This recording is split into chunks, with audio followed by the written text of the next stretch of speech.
ഉണ്ണി മുകുന്ദനുമായി ബന്ധപ്പെട്ട പലതരത്തിലുള്ള വിവാദങ്ങളാണ് അടുത്ത കാലത്തായി സോഷ്യൽ മീഡിയയിലൂടെയും അല്ലാതെയും ഉയർന്നു വന്നിട്ടുള്ളത്. എന്നാൽ അതിനെല്ലാം ഇപ്പോൾ നിലപാട് വ്യക്തമാക്കി ഉണ്ണി മുകുന്ദൻ തന്നെ രംഗത്ത് വന്നിരിക്കുകയാണ്. സമൂഹമാധ്യമങ്ങളിലൂടെ പ്രചരിക്കുന്ന വ്യാജ വാർത്തകളിൽ പ്രതികരണമാണ് താരം അറിയിച്ചിരിക്കുന്നത്. തനിക്കൊരു പേഴ്സണൽ മാനേജർ ഇല്ലെന്നും ഒരിക്കലും ഉണ്ടായിട്ടില്ലെന്നും ഉണ്ണി മുകുന്ദൻ വ്യക്തമാക്കുന്നു.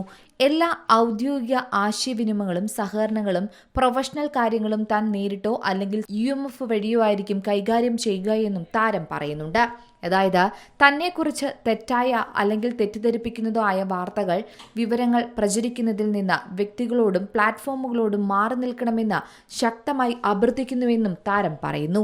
അത്തരം തെറ്റായ അവകാശവാദങ്ങൾ പ്രചരിക്കുന്നത് തുടരുന്നത് കണ്ടാൽ അവർക്കെതിരെ കർശനമായ നിയമ നടപടി സ്വീകരിക്കുമെന്നും താരം ഫേസ്ബുക്ക് പോസ്റ്റിലൂടെ അറിയിച്ചിരിക്കുകയാണ്. കൊച്ചിയിൽ MDMAയുമായി യൂട്യൂബറും സുഹൃത്തും പിടിയിലായ സംഭവത്തിന് പിന്നാലെയാണ് സിനിമാ ഗ്രൂപ്പുകളിലടക്കം സജീവ ചർച്ചകളും ഉണ്ണി മുകുന്ദനെതിരെ തുടങ്ങിയത്. സിനിമാ പ്രൊമോഷൻ രംഗത്ത് പ്രവർത്തിക്കുന്ന ആളാണ് പിടിയിലായ റിൻസി എന്നാണ് പുറത്തുവരുന്ന റിപ്പോർട്ടുകൾ. മാർക്കോ അടക്കമുള്ള പ്രൊമോഷൻ ഇവർ പ്രവർത്തിക്കുന്ന സ്ഥാപനം നടത്തിയിരുന്നു. ഇതോടെയാണ് പിടിയിലായ ആൾ ഉണ്ണി മുകുന്ദന്റെ പുതിയ മാനേജറാണെന്ന വിധത്തിൽ സോഷ്യൽ മീഡിയ ഗ്രൂപ്പുകളിൽ തെറ്റായ പ്രചരണം പ്രചരിച്ചത്.